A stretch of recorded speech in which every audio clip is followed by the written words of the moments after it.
By 1970, the Kinks were able to reach a whole new audience with the success of their hit song Lola. The song went top 5 in the UK and top 10 in America.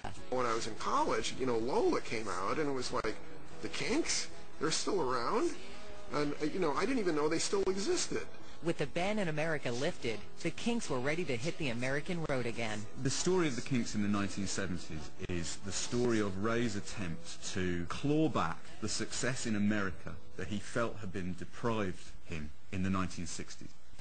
They seem to keep chasing the credit they deserve down increasingly ambitious artistic paths until they're not outdoing anyone.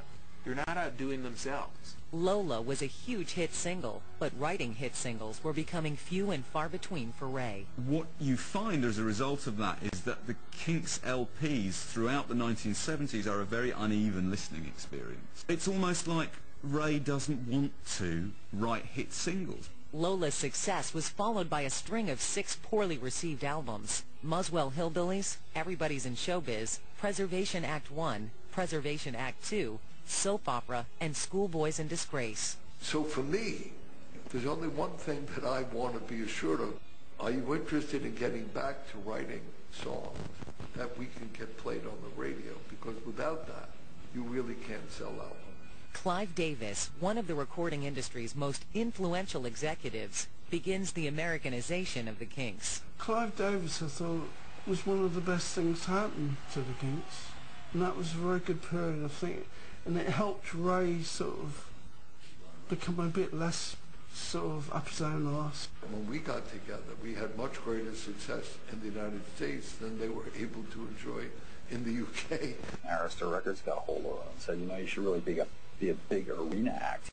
I was a bit scared at first because I thought, we don't play places like this. But I actually started to really get into it, and it gave me a lot of confidence, a lot of self-belief. The first big, really big hit of our association was I Wish I Could Fly Like Superman. And when that crossed over to top 40, and they were being discovered in person by a whole new generation, one of the big thrills of my life was seeing that headline at Madison Square Garden in 1979. It's not until the 80s when they start actually rebuilding their reputation as a rock band that plays the hits. And they put out an album not sarcastically titled Give the People What They Want and Hope They Get What They Deserve, that they're going to have hits.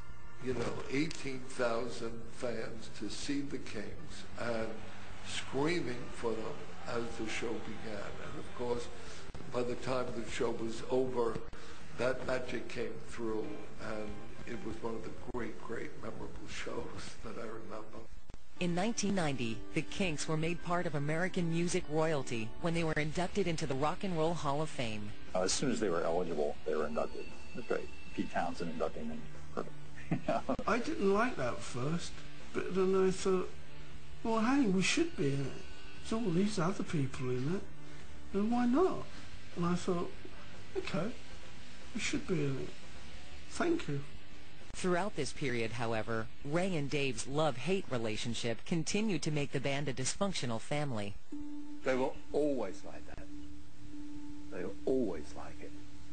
The thing is that both Ray and Dave are extremely hot-tempered, and they can lose it, just like that, bang.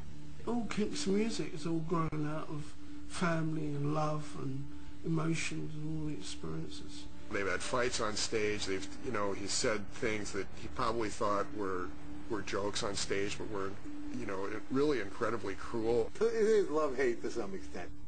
I think it is human nature to be a little resentful of somebody you depend on. I think everybody has a thing where they want to be an island. They want to be, completely in control of their own destiny. Nobody wants to compromise at all.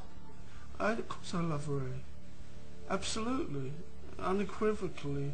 And that's probably been a problem. Yeah, I mean, we didn't talk enough, really, as a band. Everyone had individual sort of ideas of what what should happen, what shouldn't happen. Ray Davies, you know, there's a part of him that wants people around him in a situation of relative equality. You know, he wants people to stand up to him and tell him things, but on the other hand, he doesn't want that at all. I'd just like to say that I think that I thought Ray could have been a little bit more generous with my creative input and help over the years. And he has his problems with me sometimes, but that's inevitable. I'm not an easy person to work with. In 1995, the Kinks threw in the towel and disbanded. I think it's a good idea that they stopped, because obviously, apart from the brothers hating each other, it was time to stop. They should have. It's a good thing the Beatles stopped. Though the Davis brothers had gone their separate ways, life-threatening events loomed on the horizon and would eventually bring them together once again. I was devastated.